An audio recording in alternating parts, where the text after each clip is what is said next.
I'm a social media marketer by day, and by night I run, a streetwear line. Just let it go. Enjoy it. Enjoy the journey. It will be hard. Some nights I want to fucking cry and just, I'm so emotional. I'm like, oh, I can't do this, or it's not working. You got to realize that you got to love yourself before you love anyone else. Love your family and friends, of course, but you really got to appreciate you for you. One of my favorite things to do, and I recommend this to anyone, is get a blank canvas, a bottle of wine, have a few wines, and then just paint. It just, it doesn't have to be anything nice. It's just expression, and it's the most satisfying thing, and it really cleanses me, and it makes me feel good because I'm not worrying about any, thing in the world. I'm with this canvas, a bottle of red, and just sort of exploring my creativity. There is something special about everyone. It doesn't come like that. It takes time. You'll find it from, multiple alleys of, travels. It could just be jobs. It could be books. Whatever it is, you'll find your passion.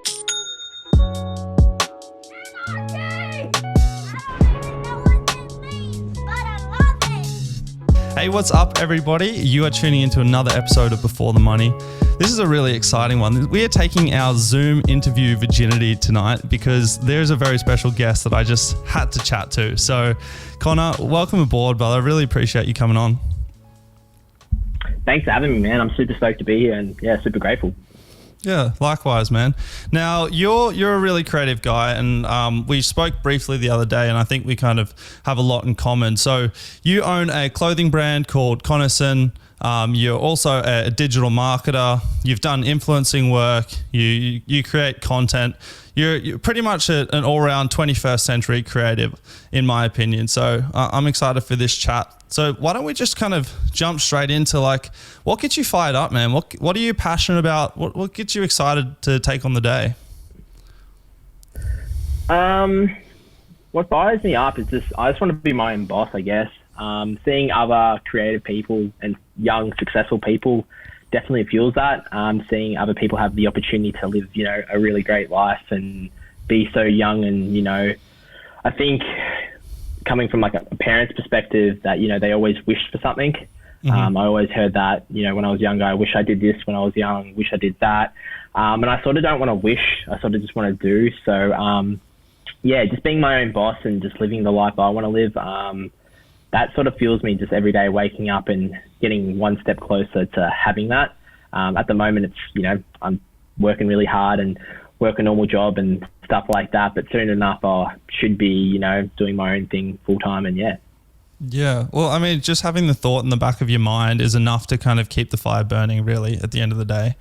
Because I feel like, and in the conversations I have, there is not enough emphasis put on, finding what it is you are genuinely excited about, or, what genuinely makes you want to get out of bed, that stems beyond just an income, right? So that's one of the messages we really want to kind of push through Before the Money in our content is, it is okay to chase after something you're passionate about or chase after your dreams. Why does Siri keep wanting to interrupt this conversation? It's completely okay to kind of chase your dreams, and even if you're living like a bum for the first 10 years, but you're taking every single day as like a step closer to what it is that you're truly excited about. I feel like we need to normalize that in society a lot more. So I'm pumped to talk to people like you that are on that path. You're every single day, like you said, you're one step closer to living a life of whatever freedom you classify that as. So you just launched a new collection for CONISON. First off, how did that go for you, man? It went really good. I was quite nervous. I think as a creator, you're always nervous to drop something. And, from a music perspective to clothing or whatever it is, you're sort of just a bit shocked and a bit nervous because you don't know what the results are because, one drop could do amazing, the next drop could do shit. It really depends on what it is. It was something a little bit different, and it sort of, I live up in the hills in Melbourne, so I live in Emerald, Victoria. So right now I'm facing just greenery and bushes and, all that stuff. And I wanted to sort of bring back to, my brand, to my core self, where I'm from. If you were to look on my page, it's a bit more LA inspired as I, dream to live over there, and I've lived over there for a little bit. And so I wanted to sort of bring it back, and it resonates with me. And I try to put, a story behind every design, no matter what it is. And this one was like, the whole point about it was like where you go to be free. So picture yourself out in the wilderness, or if you're going away camping or wherever it is, at that time you're going out to be free. You're not worrying about, social media or anything like that. If you had a bad day, you go on a walk, you relax, and you sort of it's like yoga, meditating and just relaxing your brain. And I thought that sort of resonates with me. I'm all about mental health. So I sort of try to bring the mental health into it as well. And that's sort of how it came about. Yeah, wow. And like when you're kind of piecing together designs, have you got like a group of friends that maybe are also fashion orientated that you can kind of bounce ideas off, or like what's your surroundings like? Because I know that's for any kind of entrepreneur, the environment that they put themselves in is a huge contributing factor to, how long they can last in the game. So have you got good friends around you also in the game that, can give you positive feedback or honest feedback? Probably more so is important. I do. Like all my friends, no matter what, are supportive, and they're the homies and stuff, and I respect them and whatnot. Unfortunately, I do live in an area where I'm a bit different to most people, so it is a lot harder to express my feelings or express something to them because they don't really see my side of it. Which is fine. That's how life is around here. Hopefully, it changes in future, that we can all, as we're talking about before the money and all that stuff, we want to be a bit different, but it is hard over here. But I do have some close friends that I can count on and give me advice, and as I said, I've been to America, so I do have if I need to message someone over there, I do have the option of that. Yeah, you can go straight to the source, really. Yeah, that's nuts. And like, it's interesting that you've kind of spoken about where you live, because where I live on the Gold Coast is, out in the hills in Mount Tambourine. It's on a farm. Like, I'm surrounded by greenery, and like this, my entire kind of childhood has been like, oh, I want to be like the fashion city dude, but I have like the grassroots country. I grew up riding motorbikes, we have cattle properties, all that kind of stuff. So there's like these two worlds that are colliding in terms of my influence. And it's been interesting, but like you mentioned before as well, that you're quite a bit different to the people that are like around your area. So what do you mean by that? You're a little bit of a misfit, you just stand out. Like what do you mean by that exactly? Probably a misfit. I've always been someone different and felt, not say alone, but sort of in my own lane, you could say. From young, I started, like when I was 13, I was DJing parties and stuff. And as a 13-year-old, you don't really do that, in my opinion, but I sort of just felt different. I always liked stuff that others didn't like. Basically where I'm from, it's just sport. And I was a sporty person, I still am. But I sort of, got into the skate scene. I started longboarding, and I was really into that, and just sort of doing different stuff that wasn't like, the standard usual stuff, sports, like straight away. It was always trying to be a bit more creative, and I just found it interesting, and that's, I sort of felt a bit more in my own lane instead of like the basic lane, you could say. Yeah, no, I resonate with that completely. And would you say that was kind of like your first, because I always think like someone who's brave enough to stand out from the crowd, that's their first, orientation towards business or entrepreneurship, or a creative, because essentially those are the core fundamentals of anything within that field, is being able to, not just stand out as in like, oh, fuck you, I'm different, but stand out in a way it's like, you do you, I'll do me. And if you like what I do, come on, I'll show you, or I'll bring you into kind of my perspective, which is something that's super important as well. Because like I would consider myself to be a little bit, I wouldn't use the word outsider, but my interests have always been quite different. Like I was into business from an age a lot younger than I should have been according to society. And that like straight away was a little bit of a dissonance. You probably experience it sometimes as well. You got to have certain conversations, and, and it's not a matter of like whether they're on your level or not, but it's just everyone puts their emphasis and their attention towards different areas of society, and I just tended to put my areas more so into kind of like teaching myself things, or, you know, learning certain skills, or talking. Like I was a big one for chatting to adults, you know, even at parties, like if I would always be chatting to the parents and stuff like that. So that in itself is a little bit of like a misfit way of acting. But I'm excited to kind of hear a little bit more about your, let's jump into kind of like your schooling, because I remember you saying that you first started CONISON in grade 12, but you were doing like other creative endeavors and things like that beforehand. So why don't you talk a little bit more about what you got up to schooling and how you kind of got into the frame of mind that you are at now? Yeah, well, during school I was pretty fucking hopeless, to be honest. Yeah. I didn't really do much. You know, I was sort of just mucking around with mates as you do, and that was fun. And then I started to realise in probably year 10 that I sort of need to grow up a little bit. So I moved schools and I worked really hard. So I went to like a sports school called Cedar. I'm not too sure if it's up in like your area. And I did soccer. And it's like VCAL, so that's just like an easy subject type stuff, so it's not extreme. And I smashed that as it is easy. And I started to feel a bit more better about my like education wise. So yeah, at school wise, I wasn't really the smartest, and I'm still not the smartest person. I'm quite stupid and, you know, dumb, but I think I'm smart in my own ways.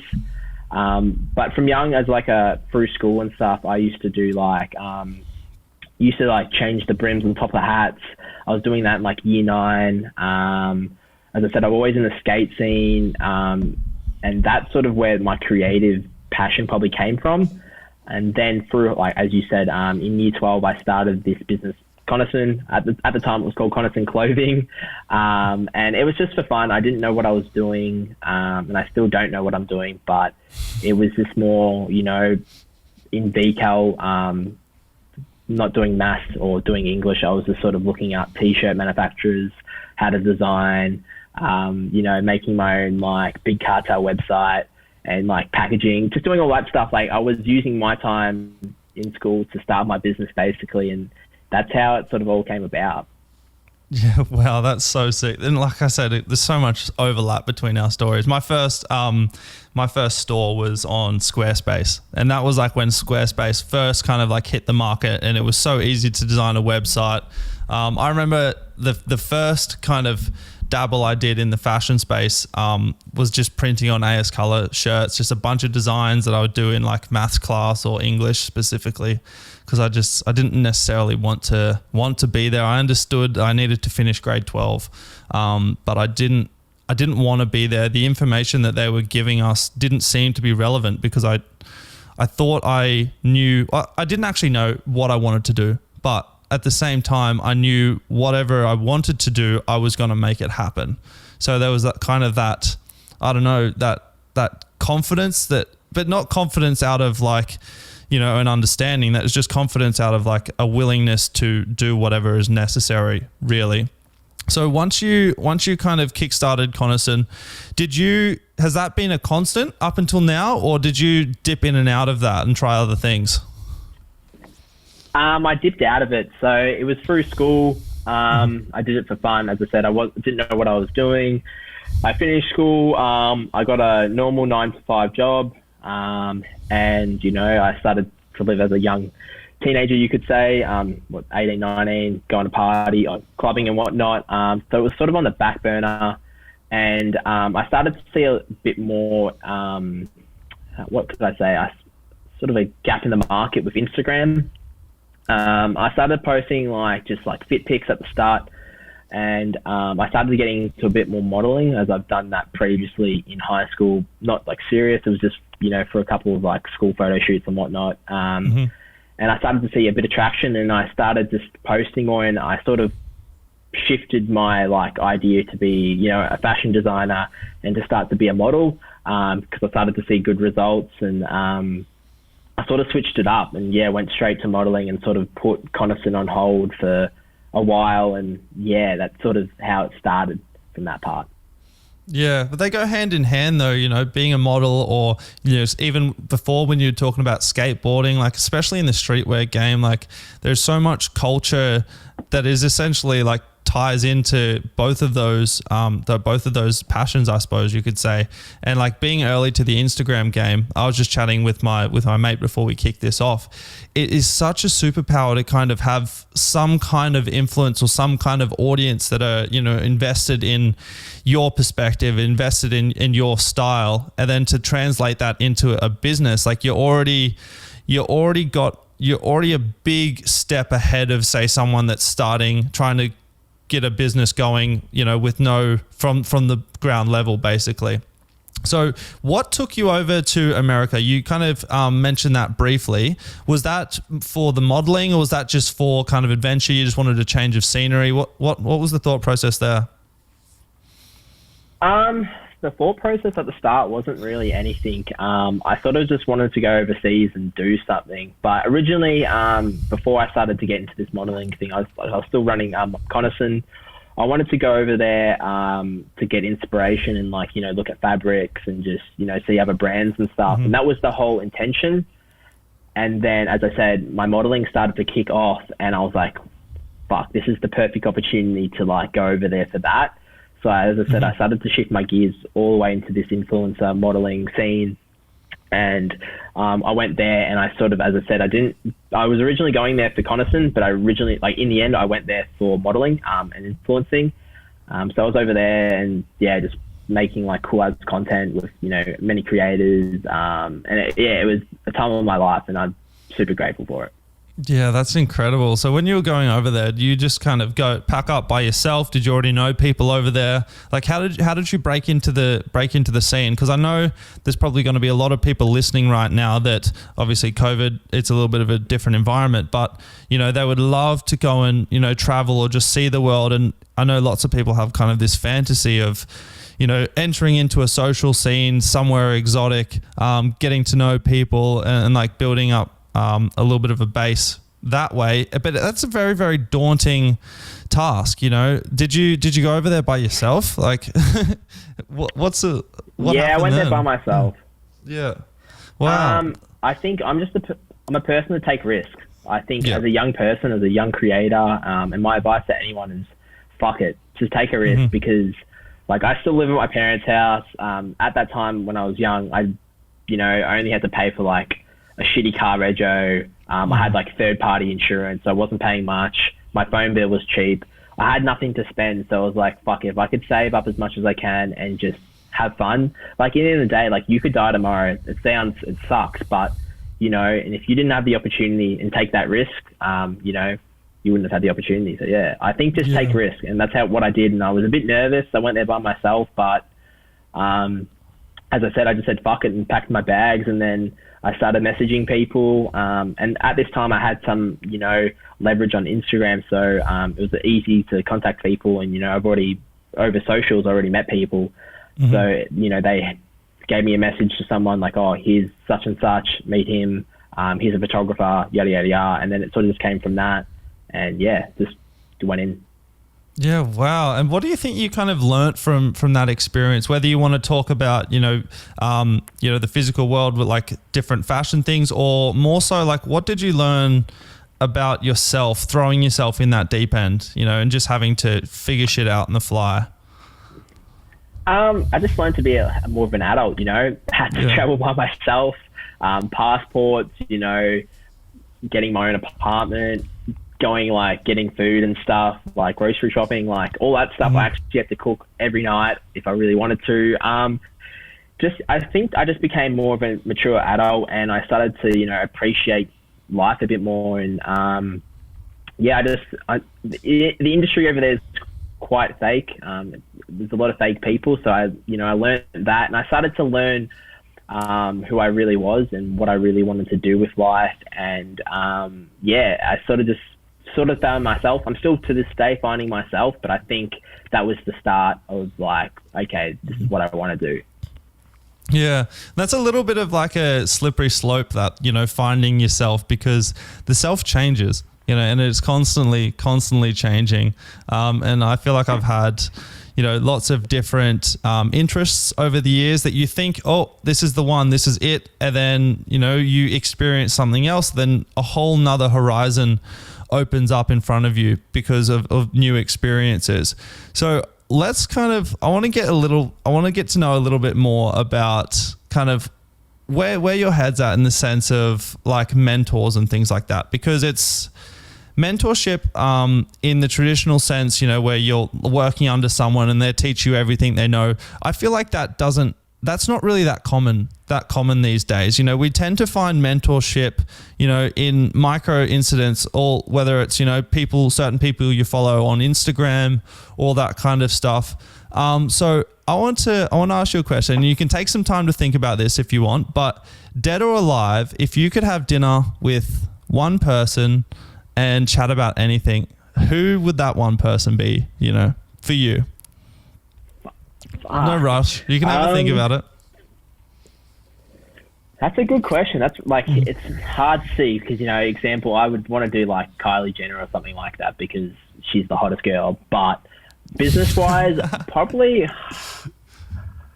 It can be whatever, man. We don't have to chat about business. Like, if you've got an idol sports star you just love to kind of pick their brain or be in the company of, this isn't limited to just business here. It's like, I don't know. It's hard because I think, there's so many people I would want to meet. I'm not influenced by one certain, a sport player. It's a broad of people or broad of businesses. I don't know. I reckon Gary Vee would be fun. It'd just be, I reckon, full on. Yeah. Just dishing out questions. I think it'd be quite interesting and you'd sort of get inspired. I think he would sort of kick you on the ass a little bit and sort of, motivate you to like really push. Probably, I'd probably say Gary Vee. But back on what your question was with mentors, I think mentors is so important, man. Like it's probably, I wouldn't be in the situation I am right now without a mentor, 100%. Yeah.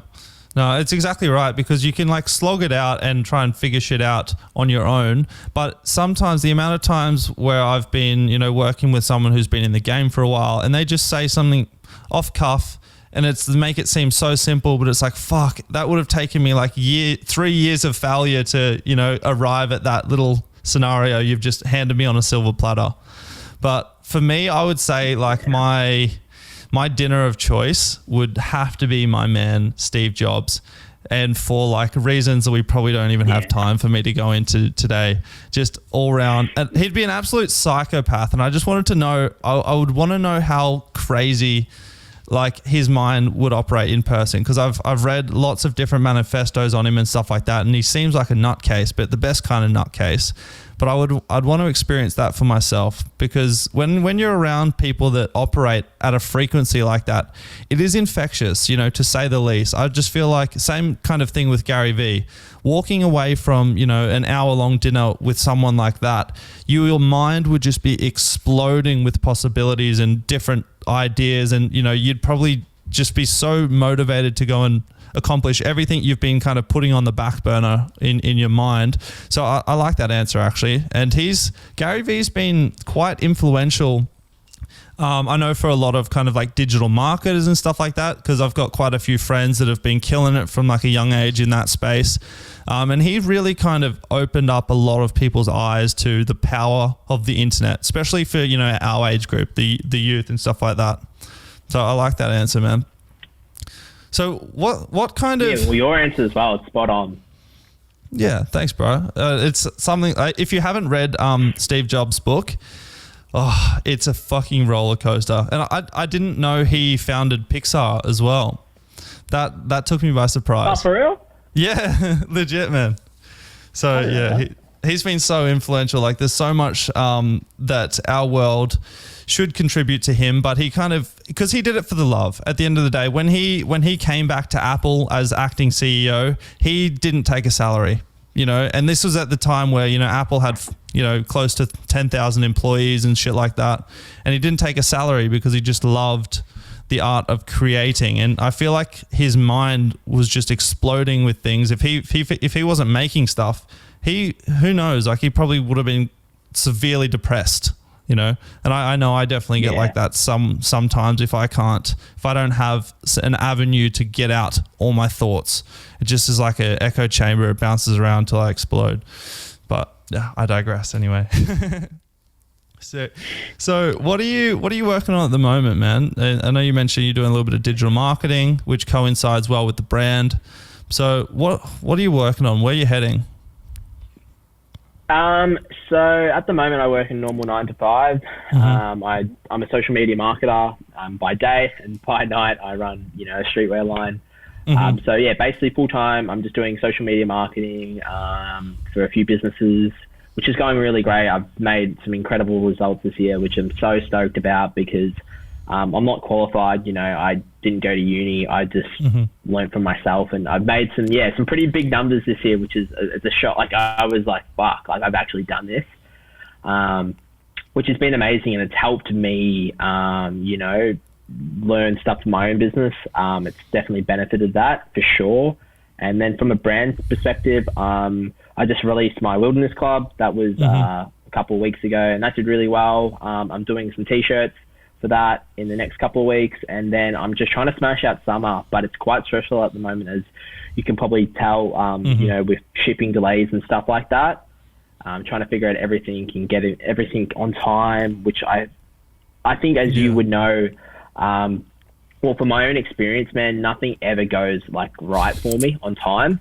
For instance, I was meant to have this drop like the start of the year, and then I just got delayed, and it's just like, just never have good. I never have good luck with it. I keep trying, and just as I said, I keep believing in myself. But I'm just trying to get as much stuff done for summer. I've got a girl's crop top that I'm working on, which is super cool. I'm really excited for that because it's my first girls piece, and I've got some really cool ideas to like shoot the campaign for, so I'm stoked on that.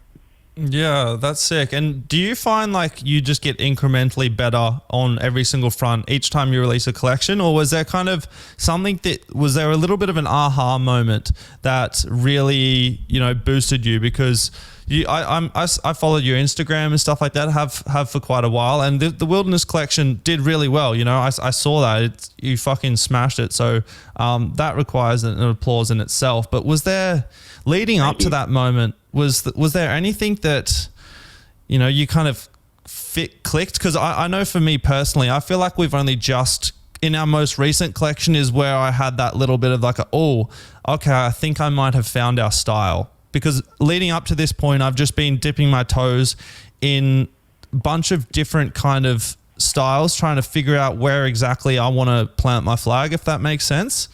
So are you still 100%. Figuring that out, or do you reckon you've kind of sorted that shit out? It's crazy that you say that, because a lot of people are like, with this new collection that I've done, I think you found your feet. Like, I think that's your brand. And I'm like, it's cool. As I said, I'm inspired by LA, as I've been there, and that's my sort of thing. Doing this wilderness stuff, I really like, and I will continue to do it. But I feel, as a creator that I am, I can't just be in one lane. I have to be trying different things, and I don't. And I think, as a brand's perspective, you sort of have your niche. Like, for instance, Nike. Nike very well. Off-White. It's like everyone sort of has their own thing, but I think for me, it's being multiple. Like, Justin Escalona, 1340? Yes, I definitely do. Yeah. You know what I mean? Like, for him, he sort of does different, like, I think he has the same message, but he does different styles. And I think that's where I want to head. I don't know. I could change tomorrow. But currently I'm in that moment where I don't actually know where I want to be next. I've got a few ideas. But I just want to be like my own creator. Like, I think, being in a certain thing of like, let's say, like gym wear. Like, I don't want to be strictly gym wear, or I don't want to be like simplicity. Like, I want to just be what I'm feeling at that moment, collection time, whatever. And that might be damaging on the business, but I think many businesses can thrive from that as well. Yeah, and we're kind of have the luxury at the moment, because we're manufacturing fairly small quantities compared to other manufactured brands, we can kind of have the flexibility to adapt to our style, because that has been my kind of process as well leading up to this point. The collections have very much reflected the way that I'm kind of feeling, or my specific style in that era, like that era of my life. So I suppose like it's just a representation of our growth as creators or as founders, kind of, which is also cool. And it's not, I think it's something we probably don't think about enough. Just sitting there and going, hey, look how far I've come. I'm not where I want to be, but look how far I've come. And it's almost a little bit of a timeline of like, that's how I was thinking back then. I remember when I first manufactured, like from scratch, I was so blown away with what I'd created. And then yet I look back at that now with the knowledge that I've accumulated over the years since then. And I'm like, oh, fuck, get that shit away from me. You know what I mean? Like it's so far down the pipeline.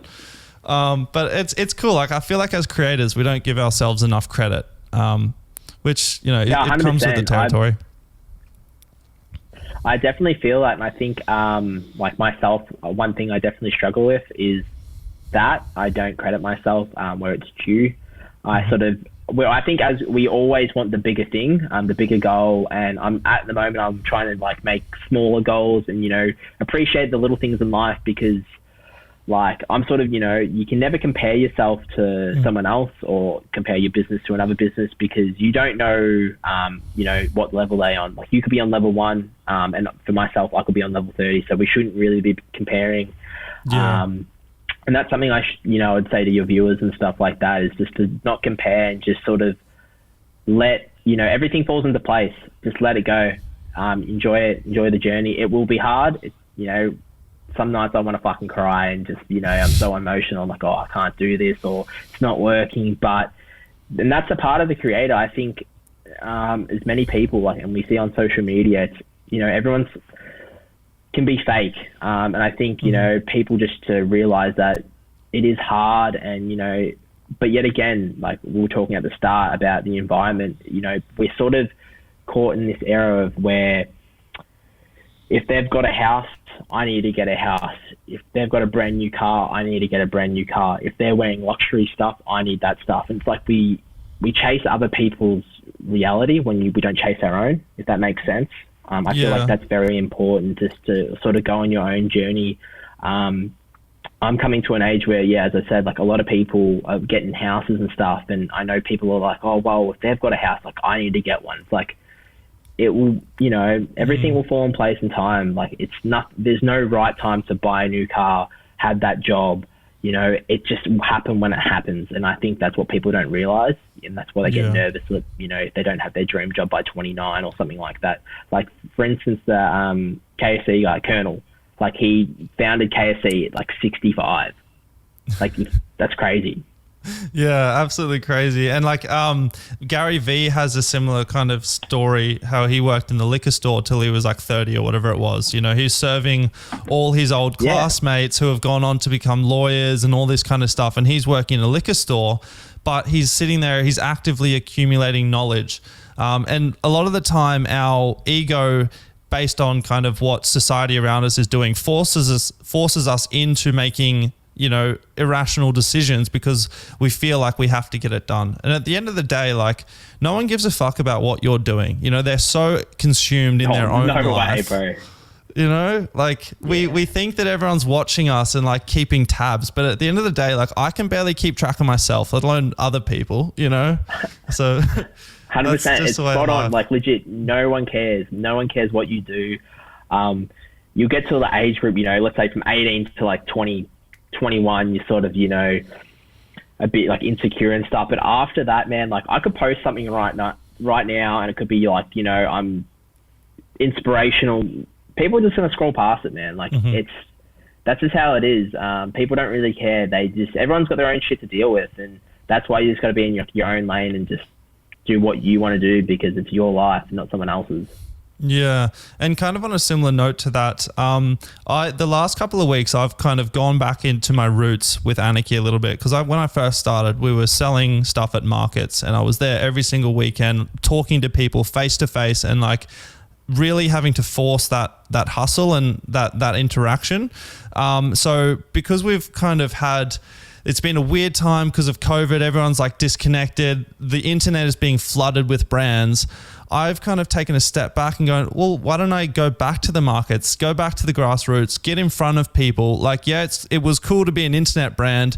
Now it's like almost like cool to be a physical brand. It's like records, man. They're coming back in fashion, you know? So, and like just that, the last 3 weeks I've been doing it every single weekend. And it's so fulfilling. And obviously markets are markets. Like I did one on Sunday and we took home like $100, but I was just having such a good time chatting to people and stuff like that. And it really made me appreciate why I got into the business in the first place, because when we're just looking at screens, it just becomes so impersonal. It's just numbers, it's just digits, you know? So I was just 100%.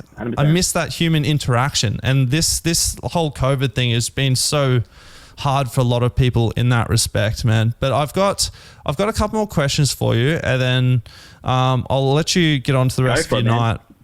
But so obviously being a business owner and, you know, being a young one at that, what do you kind of find most challenging about that process? And this can be answered in whatever way you see fit. I think it's just being young. You know, we're not developed enough. Like I haven't had, you know, I'm only 23. I haven't had experience and knowledge as, you know, a 40-year-old. That's why a mentor is so important, as we were saying before. I definitely think, you know, decision making in some ways, as I said, take risks, but sometimes you're sort of like, oh shit, is this the right way to go? Is, you know, doing that. I think, yeah, just being so young is very hard and challenging, but it's more rewarding because you're learning everything by yourself, or if you're with a partner or whatever it is. But like, yeah, I don't know. I think it's just trying to, as we were talking about, finding yourself or finding your brand or whatever you like to do. I think that takes time. I'm lucky enough that I found it early. Not many people do. So I think just trying to find what you like. And there was a question, I listened to a podcast yesterday, and it was like, if there wasn't any money in the world, what would you do? Like, you know what I mean? Yeah. And it kind of like gets into you like, shit, like, and that's with like a normal job. Like, are you doing the job that you want to do? And like, yeah. So I think that type of stuff, I think just having, finding yourself, probably the hardest thing. That's why we see so much kind of, I wouldn't say this is the only reason why we have a depressed society, but I feel like people are working towards these superficial goals like we discussed earlier, and they're all balanced by money, or they're all kind of tracked by money. And at the end of the day, like what you just said, if you weren't getting paid for what you're doing, if we went back to, you know, primitive times where our existence was payment, then, you know, how would you want to spend your time? Like I know, and you've made it clear that, you know, you're doing what you're passionate about, you're creating. And I definitely believe no matter what kind of like level you are, humans were put on this earth to create.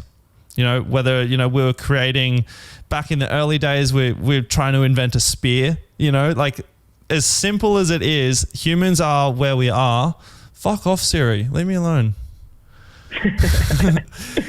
She keeps intruding. Like seriously, humans are here to create, and we've lost that. Like we've lost that in our societies. We think we're just these cogs that we can just plug into a system, do a mundane job, and then be satisfied when we go home at the end of the day. You know, there's no fulfillment in that. I think creation's really important. 100%. And like something else I learned recently is like, why would you work so hard for someone else, but you won't work as hard like for your business? So for instance, me, I'll, you know, if I was working a normal 9 to 5, I'll bust my balls, you know, to work really hard for them. But when I come home, I'm not working as hard as I did for them. And it's like, why wouldn't you work as hard? It's for yourself and your own goals. And as you said about the creating thing, like we all are here, you know, for something. There is something special about everyone. You know, it doesn't come like that. You know, it takes time. You'll find it from, you know, multiple alleys of, you know, travels. It could just be jobs. It could be books or whatever it is. You'll find your passion or whatever you desire to do. It will take time, but I think just explore. It does take time, and we all want things instantly. It's society. That's the society we're in. 100%. I'll buy all my blank T-shirts or my designs, and I'm like, I want them now. Like, I want everything, but that's not how it is. I think as social media grows, we consume that it needs to be instant. And for instance, Netflix, we can get that easy. We don't have to go to the DVD store anymore. We don't have to go to Blockbuster. I think that's how we're being consumed. So yeah. Yeah, and there's also kind of this paralysis by decision as well, because everything is at our fingertips. I know I definitely I struggle with this, specifically like when, say, Anarchy is having like a little bit of a slow month. I start looking around, okay, what are other ways I can make some money quickly and things like that, because we have infinite amount of opportunities at our fingertips. Whereas back in the day, it's like you committed to a craft, and you had to devote yourself 15 20 years minimum, just because that's the way it was done. You couldn't just bounce around from different things, which has its positives, definitely does. Like there's no way I could be doing this podcast and a clothing brand and stuff like that if it wasn't for all the luxuries in terms of technology that we have. But it really comes at a mental load. And I find myself sometimes when I've got so many decisions to make, I'm just like, I'll get out Instagram and scroll. I just need to switch off for a second. Yeah, 100%. Yeah. TikTok for sure. Like, I think mental health, as I said at this in the podcast, I'm all about mental health, and I struggle with mental health each day. I think we all battle our own demons, and but just try to better yourself any way possible. Just try, go for walks. It might be reading, it might be cooking, it could be anything. Just, you got to realize that you got to love yourself before you love anyone else. Love your family and friends, of course, but you really got to appreciate you for you. And just, as I said, love yourself, find yourself, because that's what's going to help you in the long run of, life. And that's my opinion. I think that will definitely help you in many ways. But I think just focusing on you, reading, and whatever it might be writing down. For you, it could be music, going out. If you're stressed, go out and create some music, because that's a freedom. It's a yoga. Yeah, man, I definitely notice. And I kind of somewhat joke about this. If I wasn't a drummer, I'd probably be in jail, because I need somewhere to get this energy out. But that's partly a joke. But who knows? So on that topic, man, what do you do? What do you do to kind of get yourself out of that slump personally? As I said, I struggle a lot. I think we all do. I'm not perfect, so some days these things work for me, but I think it's just opening up. We're all, as men especially, we're very nervous to talk up, and we're embarrassed about our feelings. But I think just opening up to your friends, family, really does help. I listen to podcasts, I read, I do the things that I like. So for instance, one of my favorite things to do, and I recommend this to anyone, is get a blank canvas, a bottle of wine, have a few wines, and then just paint. It just, it doesn't have to be anything nice. It's just expression, and it's the most satisfying thing, and it really cleanses me, and it makes me feel good, because I'm not worrying about any, thing in the world. I'm with this canvas, a bottle of red, and just sort of exploring my creativity. And that could be something else for someone. It could be, going running. I know running is a massive way to, block out mental health stuff, because you're just focused on the run. You're not really focused of what's going on in life, and stuff like that. But I recommend reading, writing stuff each day, what you're grateful for. Cold showers, I do that. Haven't done that for a while, I'll be honest. But just be appreciated, appreciate life, because as I said, you could die tomorrow, unfortunately. And if you were to die tomorrow, would you look back on your life and be like, fuck, I've had a good life? Or you'd be like, fuck, I wish I did this, or I wish I did that. I missed out on this, and I missed out on that. I think about that probably a lot more than, I don't know, maybe I should.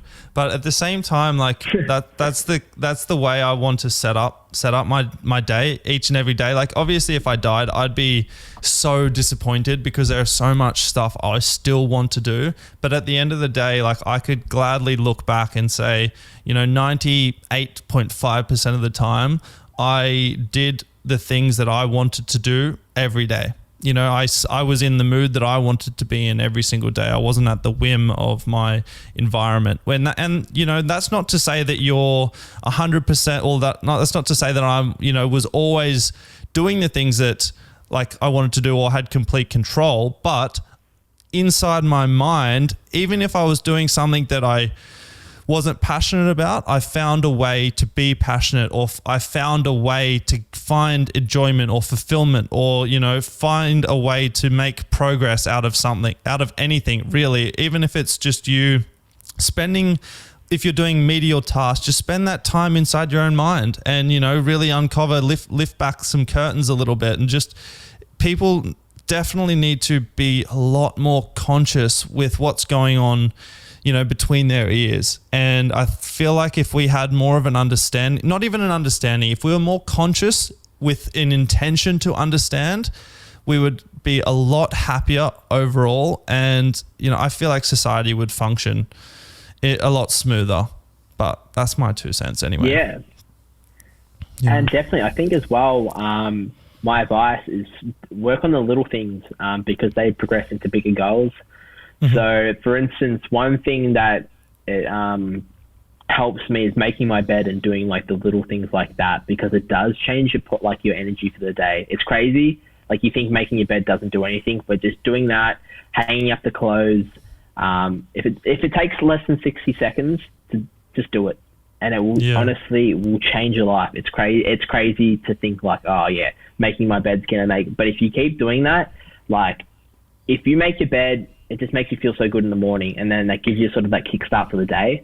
Mm-hmm. I think just working on small little things and small little goals will make bigger goals more accomplishable. Yeah, because that thought process goes both ways. The same way that, making your bed and having a tidy room and those little 1%ers that push you in a positive direction, the decision to go, oh, I'll do it later, is also just as much force taking you in the opposite direction, because then, you'll get an email from someone, like say it's your factory, you'll get an email, there's a problem with some of the sizes. You're like, I'll deal with that later, because you're already on that. Yeah, 100%. You're already on that kind of momentum of postponing stuff. Now, I personally, I've smoked weed since high school. And it's been like the last year where I've separated myself from that, because that was the biggest thing that I found. It just made me, not even when I was high, but because I was doing it so frequently, it was just it made me accept, what's the word I'm trying to say? It made me kind of be okay with mediocrity in a sense, or I'd postpone something for tomorrow, or there's just all those tiny little 1%ers that if they're not pushing you forward, they're pulling you backwards at the end of the day. So that's been something that I've kind of 100%. Been dealing with. Yeah, I'm definitely on the same boat with that. I postpone things and I'll do it later, and and it doesn't work, because it's and that's bad decision making.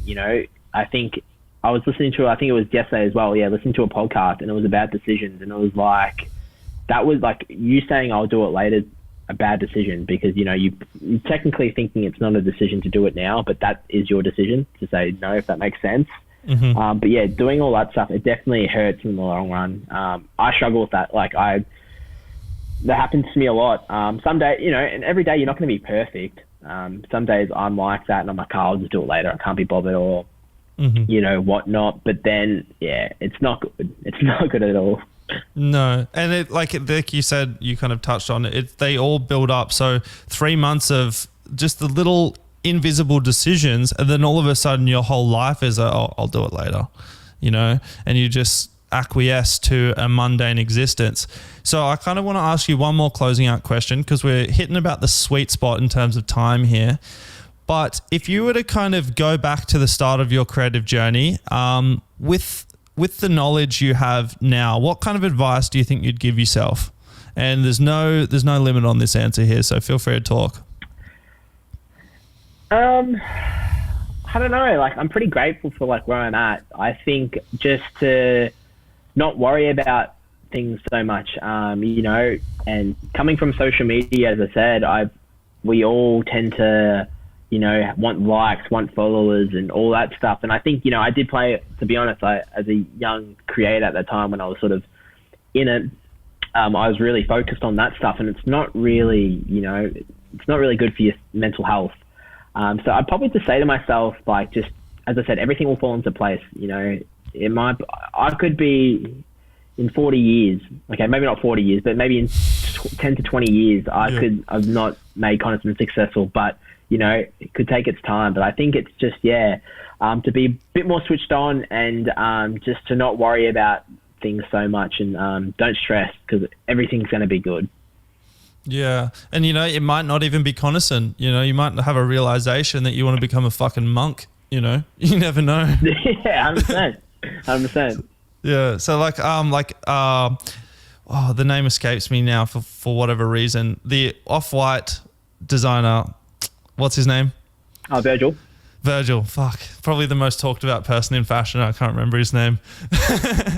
But so he's kind of, his first major play into the fashion space was that Pyrex Vision. And although it did all right, he didn't come on the map until really he started making waves with Off-White. And, you know, people don't necessarily take that on board, because it's, what we're seeing and what the world is seeing could be, you know, 13 variations past where they started. And I know we've touched on that. It's been a little bit of a theme for this episode.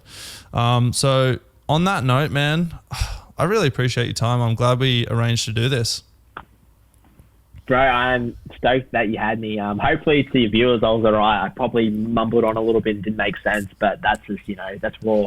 That's just how I am as a person. I'm not, you know, I'm not some magical person that can speak clearly. But yeah, I'm super grateful for your time, man. Like, you know, it's amazing that you reached out. It inspires me because it shows that I'm doing something right. And, you know, I'm going to listen to the podcast more, bro, and just, wish you all the best as well. Yeah, man, I really appreciate it. Thank you, everyone, for tuning in. This has been Before the Money with Connor Morton of CONISON Designs. It's been a fucking awesome one, guys. Really appreciate it. Thank you, guys. If you enjoyed this episode, please take a quick screenshot, post it on your story, send it to your grandma, send it to your cat, whatever you want to do. I don't care. Just get the message out here, because we're doing our best to give a platform to creators, not just creators, people that are sticking their neck out and building a life that they would like to live, in short, basically. So appreciate it. Thanks, Connor. Chat to you soon, buddy. Catch you, bro.